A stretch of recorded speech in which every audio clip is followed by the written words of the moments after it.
Hello and welcome to the world today. The war in Iraq, in some form or the other, has been going on for a very long time. In fact, it's been going on longer than the First and Second World Wars put together. And yet this fact has not entered the consciousness of most of the world outside the region itself. Today I'm going to be talking to Sinan Antoon, a writer, scholar, poet, who has been concerned with his country for many, many years. Sinan, welcome. Thank you for having me. When you first went to Iraq after the occupation and recorded all the voices, some happy that Saddam had gone, others happy but also extremely worried that the country was occupied, some just angry that the occupation had taken place. At that time, none of the people you interviewed could have foreseen what was going to happen to the country. What is your impression of how the situation developed to what it is now, in narrative order? Well, I think from the beginning, it was obvious that the entire project was catastrophic. Those of us who were against the war and the invasion were against it for those reasons precisely.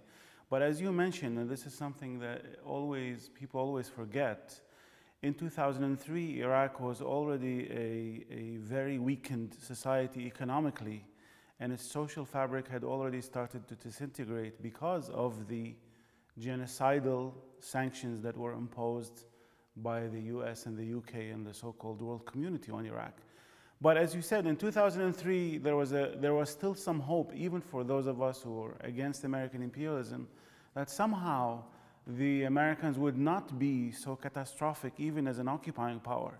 حررونا احنا نشكرهم نشكرهم بس هسه حاليا صدام ماكو انتهى صدام احنا هسه احنا نحكي نفسنا احنا هذا نريده فقط لا غير مقابر جماعيه من سنه 68 لحد الان 40 سنه ملينا ماكو ديمقراطيه لا اكو حكم دكتاتوري اجرامي كل انسانيه ما عنده مجرد انت تنطي رايك على صدام حسين تنعدم هم ما يريدوا استقرار ما يريدوك تستقر ما يريدوك تعيش لان ينهبوك يبوقوك قنينا غاز احنا بلد انتاجي نفطي 15000 غاز ماكو بنزين ما عندنا كهرباء ما عندنا ما يقطعوا علينا البحطات تفتح فوق بيوتنا ضربوا عماره وقت البارحه ليش شو مسويين مو قايلين احنا جاي بسلام مو جاي نخلصكم من الحزب اللي تجوا هذا مو مطاضيكم سووا لنا مو بس هاي حتى العرب هاي الدول العربيه ما تاكلها قاعد تتفرج علينا ايش حصلنا من عندهم زادت سوء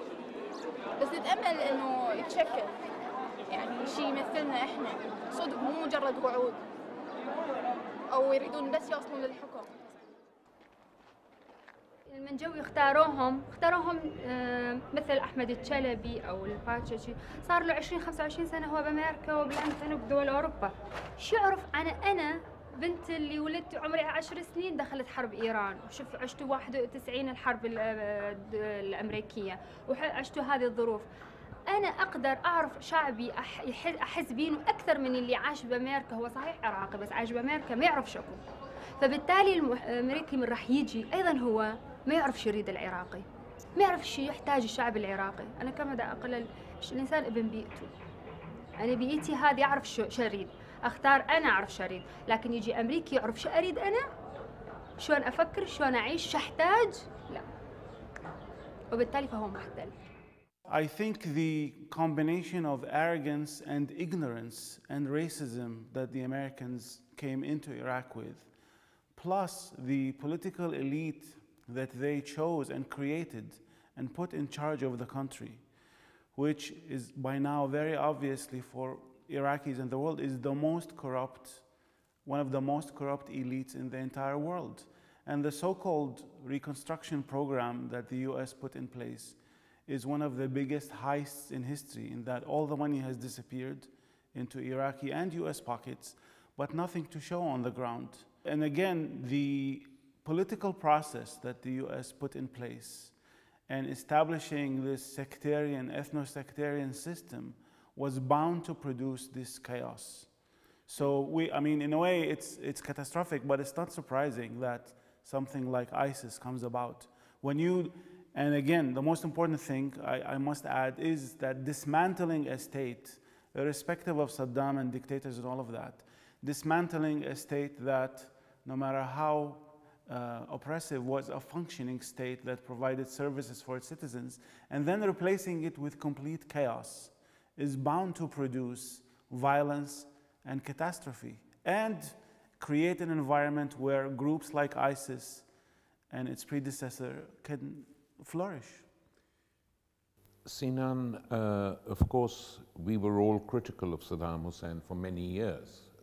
Many Iraqis, but many of us outside as well, were extremely critical. Nonetheless, the number of Iraqi exiles I meet who were all anti-Saddam now say it was much, much better under him despite the dictatorship. لأنه تعرف أنه رأس المال مع جودة المنتوج احنا ما عندنا الإمكانية، لأنه بالحصار 13 سنة السابقة احنا مكايننا أصلا قديمة. قامت تكون صناعات متطورة وبأسعار مناسبة كلش يعني رخيصة، أرخص من العراقي. فصار الإقبال عليها أكثر ما صار الإقبال على المنتوج العراقي. فصار عندنا شنو يعني كساد يعني كساد معنى الكلمة كساد. فمن اجوا الامريكان كانوا اتوقع خير يعني يكون، لا انه بزاد الكساد بدون صدام افضل بكثير يعني. حريه نعم حريه موجوده، لكن مع الحريه موجود انفلات. حريه صحيح معناها حلو، لكن حاليا يعني فوضى. هم يقولون عليها حريه، هي فوضى، بس بنفس الوقت يعني احسن من صدام. كنظام سياسي، كاقتصاديا لا لحد الان ما شفنا شيء من الامريكيين يعني، كان النظام السابق افضل. نعاني من الشغل هنا يعني هسه الساعه تقريبا بحدود 2:30. الساعه بال4 بال5 لازم تتعزي تروح، يصير ينفقد الامن. ليش؟ ينفقد الامن، عصابات، تسليب، كهرباء. Now, you were born in Baghdad, you grew up there, you went to school there. Describe a bit what that Iraq was like. Well, I should say that I'm also wary of conflating Saddam Hussein with Iraq and with the Iraqi state. Sure. But so many of us fall into that trap. I mean, Saddam Hussein inherited a state that was quite rich and a society that was largely secular and developed. And as you said, because of the efforts of many Iraqis from the 1920s until the 1970s. So the Iraq I grew up in was a dictatorship, but it was, the city, Baghdad, was a largely secular city. It was an open space. I mean, this is the paradox of living under dictatorship, but you have a functioning state, and we had one of the best educational systems in the Middle East. We had the best healthcare system in the region, one of the best. So the Iraqi economy was very strong and was very powerful.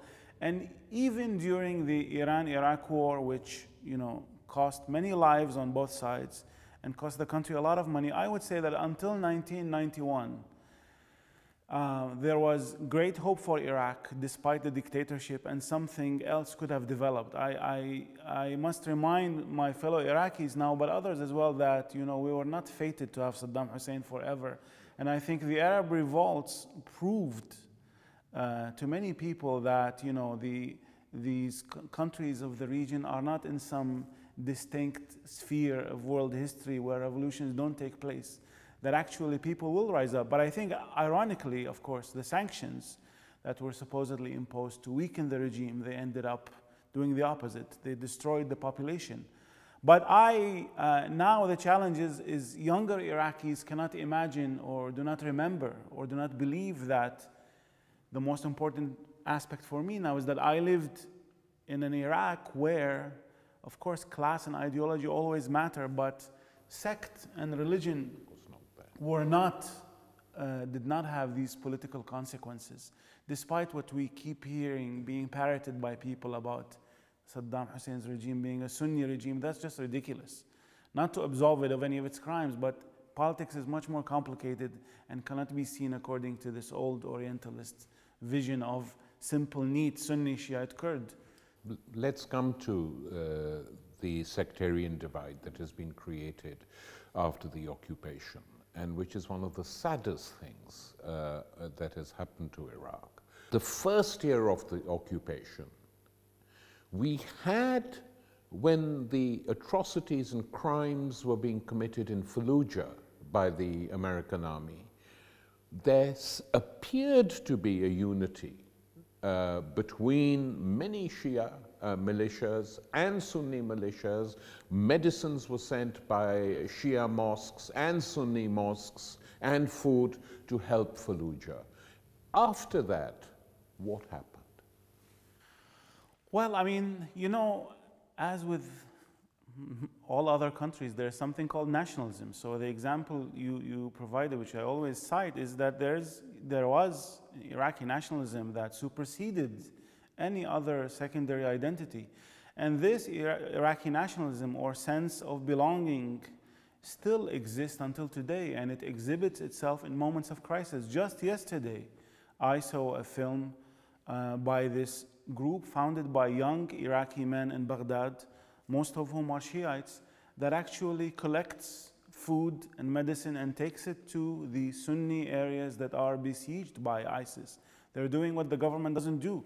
And the same thing happened in Fallujah, but the political system and the sectarian parties, which are afraid of any other mode of politics, always make sure to quash these kinds of efforts or to use any crisis with the boogeyman of the sectarianism. I mean, Maliki was always speaking of the return of the Ba'ath, just to scare people into not thinking outside the box of sectarianism. But you are right, and it continues to happen. Initiatives on the parts of intellectuals, writers, but ordinary citizens who go out of their way to show their support. And it happened on both sides. I mean, when there was this horrible massacre by ISIS of killing hundreds of mostly Shiite cadets, a lot of them were saved by Iraqi families who are Sunni, who hid them, and so. But I hate to sound like as if I'm blaming the occupation for everything, but the reality is that, and when we were there recording our documentary, it was when Bremer announced this governing council, which was this moment when discursively these new categories were created. I mean, so there is sectarianism and tensions in every society, but when you translate that into political institutions and identities which people begin to internalize, and then these parties, which were nurtured by the US and the UK in the 90s, the exile parties, which mostly were detached from Iraqi society and had grown in this, frankly, ghettoized sectarian atmosphere with the diaspora, then go to Iraq and they're very powerful, they have their media outlets, and they've been churning out this sectarian discourse through their satellite channels and their newspapers for 13 years now. So sadly, sectarianism is the game of the day. And sadly now, despite all the good examples I mentioned, that most people are sectarian, or they have become sectarian when they weren't. So, you know, this path of sectarianism and militia culture will lead to continuous civil war. The plan of the United States and its biggest allies in the region, the Israelis and the Saudis, both, is, for the Israelis, they don't want any big Arab country at all. Both Syria and Iraq had armies, strong armies to a certain extent compared to the others. The Israeli position is very clear. They don't even hide it anymore. They love the Gulf state model, small states that can be controlled, no one that can challenge them. But of course, there are two ironies here. A, that the Israelis and the Saudis, so-called Wahhabis, are working in tandem effectively. Second, that the American intervention in Iraq and the occupation made Iran now the strongest state in the region, which is why they've been trying to do a deal with it for ages. But these countries, Syria and Iraq, created after the First World War with the Sykes-Picot line, now appear to be on the verge of disintegration. So what is going to happen over the next 5 years with these countries disintegrated? Let's see, take Iraq first. We'll have Sunni Iraq, probably quite dominated by the Saudis. We already have northern Iraq, which effectively is a US-Israeli protectorate. Then we'll have southern Iraq, which is protected by Iran, that's Iraq. And Syria, I mean, heaven alone knows what's going to happen. Well, that's the $1 million question. I don't know. I mean, I don't know what kind of ideas are being floated. There was a very strange article published in Jordan last month by a journalist who's close to the royal family, you know, floating this idea somehow that it's time for Jordan to become to encompass the Sunni Arab areas. But and I think this is maybe a trial balloon. And I think that a lot of the politicians and the neocons and the others only see the region in sectarian terms. So some of them believe, and there are Biden and others who have floated these ideas, and maybe they think that these little statelets that are exclusively this ethnicity or that sect are better for them and for their interests. I mean, ultimately, they don't really care, no matter how many people die in the region, as long as it doesn't spill over into their. But the danger is that it is spilling over, and it will spill over sooner or later into their allies in the Gulf. What is your impression of how many people died in Iraq from the beginning of the occupation onwards? The figures we get are, the lowest, of course, is 500,000. But I can't believe that when the Maliki government itself put out statistics saying that there were now 5 million orphans in Iraq. Yes. And the 5 million orphans means that at least 1 million people have been wiped out. I mean, this is a sort of war and occupation on a genocidal scale. Of course, no. I mean, every month, hundreds and hundreds of. We were just talking before the taping about how it's not even. You know, the death of Iraqis is not even an event or a news item, and I think sadly, at least in Western Europe and in the global North, there is a naive and problematic way of looking at violence.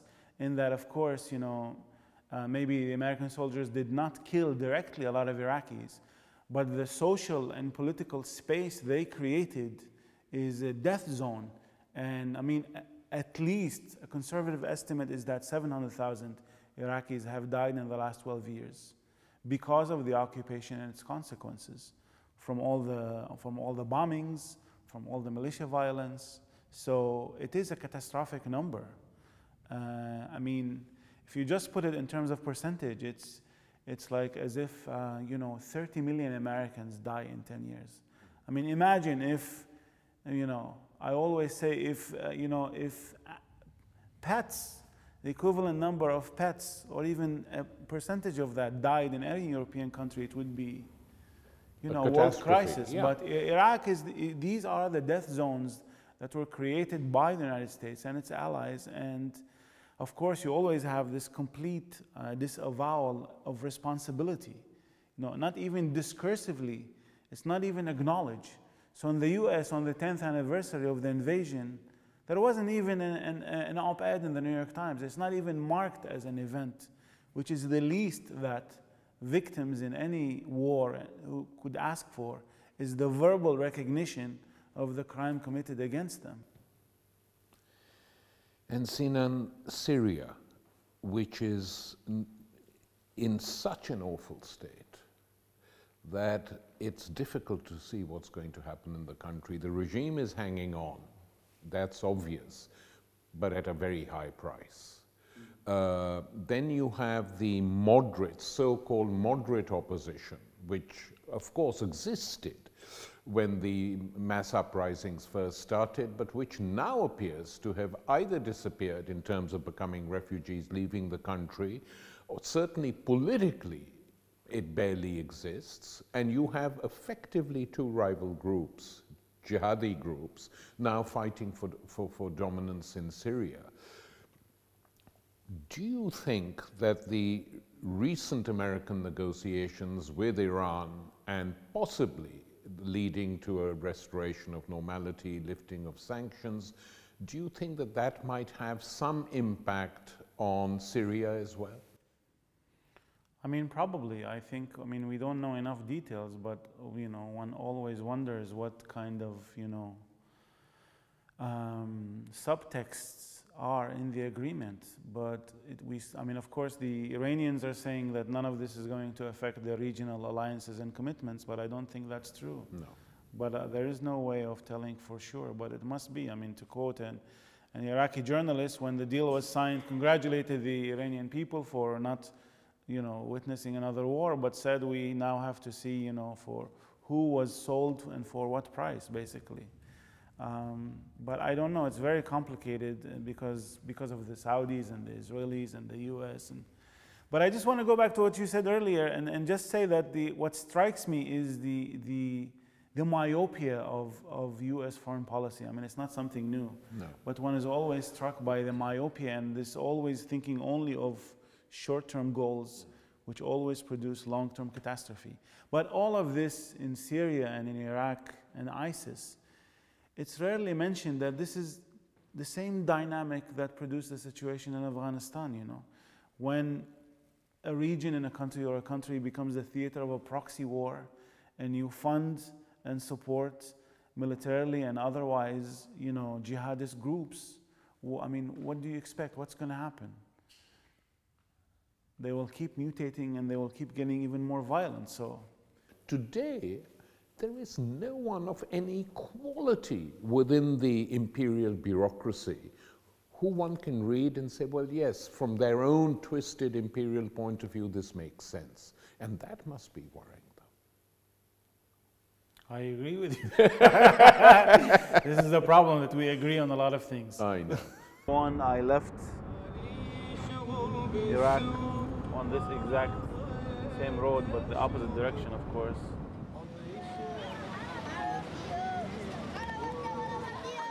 على الله على الله.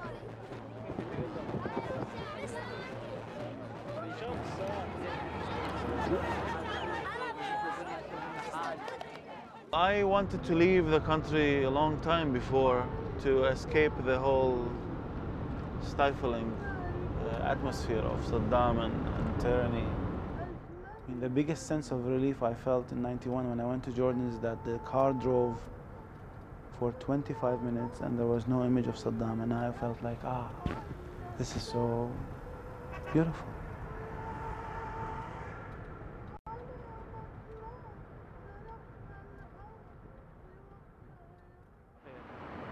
هم اللي يريدوا هذا الشيء، يريدون نفط العراق. هذا الشيء هم اللي يريدوه، فعلى هذا الاساس حموا وزارة النفط. يعني بيش حسيت قصدي؟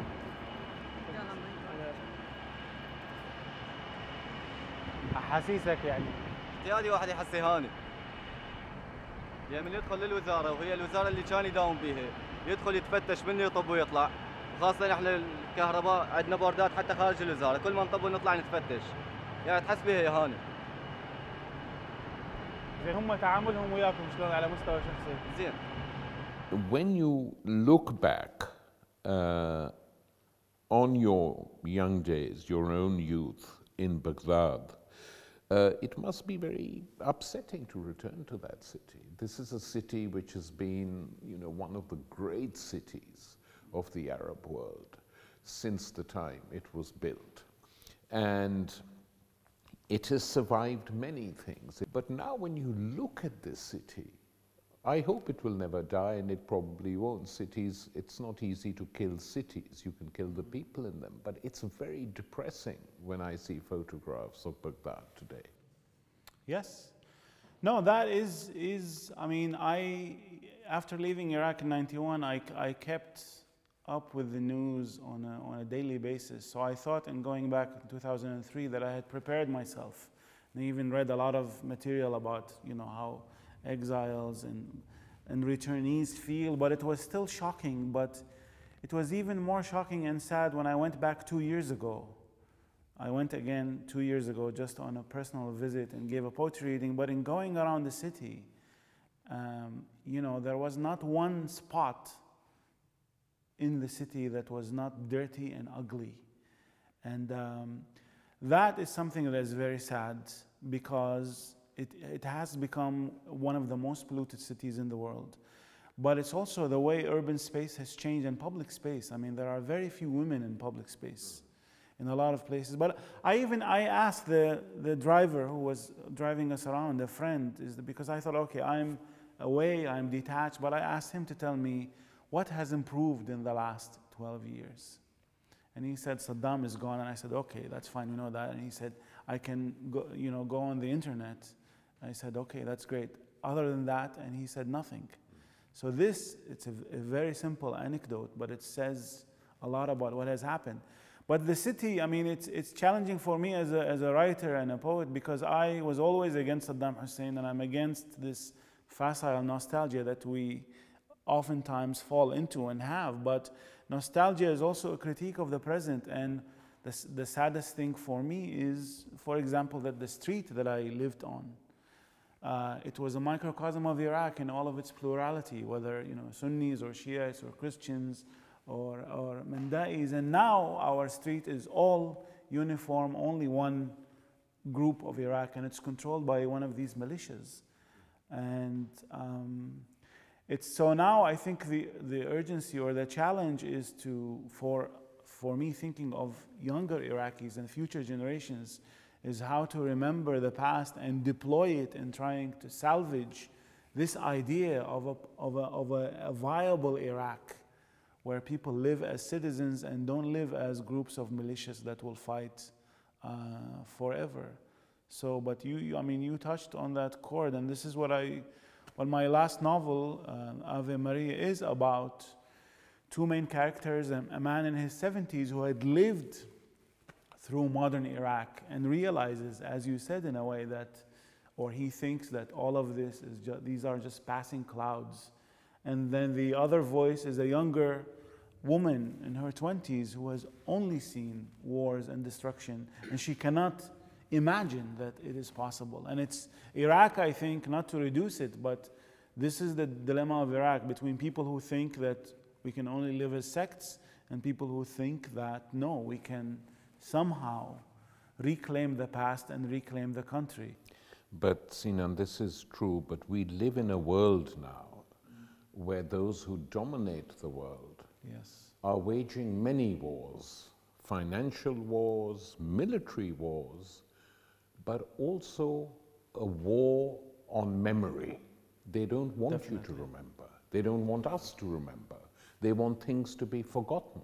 And so the bulk of the discussion is around the present, as if the present could exist without a past. And this is a disease I call presentism. Exactly, or as if the present, they project, 1400 years backward.